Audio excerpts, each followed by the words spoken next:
Welcome to stone dictation. Dictation 5 second बाद शुरू होगा। Ready start. आज रक्षा मंत्री ने कहा कि देर सबेर भारत और चीन को परमाणु शक्ति से जुड़े मुद्दों पर आपसी विश्वास का माहौल पैदा करने की दिशा में बातचीत करनी चाहिए। इस सिलसिले में परमाणु परीक्षण के बाद से दोनों देशों के बीच बातचीत में कुछ ठहराव आ गया था। इसी ध्येय को लेकर चीन के साथ कुछ प्रारंभिक बातचीत शुरू करने पर विचार विमर्श चल रहा है।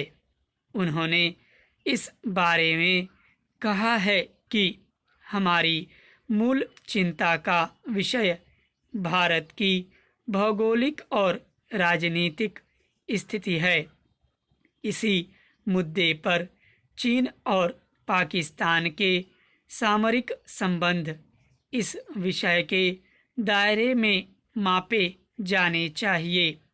भारत और पाकिस्तान के बीच हुई वार्ता लंबी खिंच जाने से हमको निराश होने की ज़रूरत नहीं है, बल्कि दोनों पक्षों की ओर से बातचीत शुरू किया जाना एकमात्र सराहनीय कदम होगा।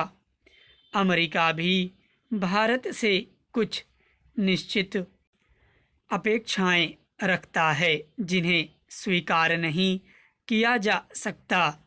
जिस चीज़ में हमारा हित न हो उसको अस्वीकार किया जाना चाहिए। भारत एक बहुत बड़ा देश है। यह किसी भी हालत में किसी से कमज़ोर पड़ने वाला नहीं है। हमारे देश के अंदर बहुत शक्तिशाली देश बनने की सभी क्षमता और संभावना मौजूद हैं। भारत एक विकसित शक्तिशाली देश है, इससे इनकार नहीं किया जा सकता है। इसलिए अमेरिका को चाहिए कि वह भारत की सुरक्षात्मक चिंताओं को समझे और जो अपरिहार्य है उसे स्वीकार करना चाहिए। अमेरिका ने परमाणु एवं अनेक मुद्दों पर चीन के साथ पहले ऐसा ही कुछ किया था। उन्होंने कहा कि अमेरिका को यह समझना होगा कि दुनिया बहुध्रुवी जगत की ओर बढ़ रही है। भारत उन ध्रुवों में से एक है।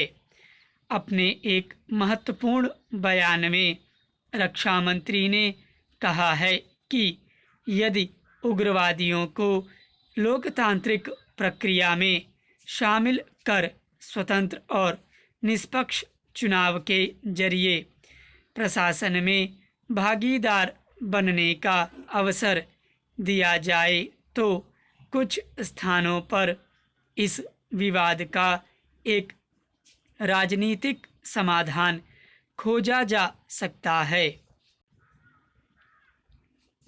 आज भी अपने देश के राजनेताओं की विशेषता कहें या उनकी व्यवस्था या राजनीतिक कलाबाजी या फिर सुर्खियों में बने रहने की इच्छा कि वे विवादित बयान देने में पीछे नहीं रहना चाहते।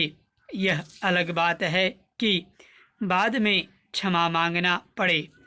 लोकसभा में बहुमत होने के बावजूद सरकार को कई मुद्दों पर पीछे हटना पड़ता है। इस बात से साफ प्रतीत होता है कि किसी भी अच्छे लोकतंत्र में विपक्ष का होना कितना जरूरी है। लेकिन कई बार यही विपक्ष अपने विरोध के अधिकार का गलत फ़ायदा उठाने का प्रयास करने लगता है और सिर्फ विरोध के लिए विरोध करने लगता है। पार्टी का वैचारिक पक्ष यहाँ आकर थोड़ा कमज़ोर नज़र आने लगता है। स्टॉप।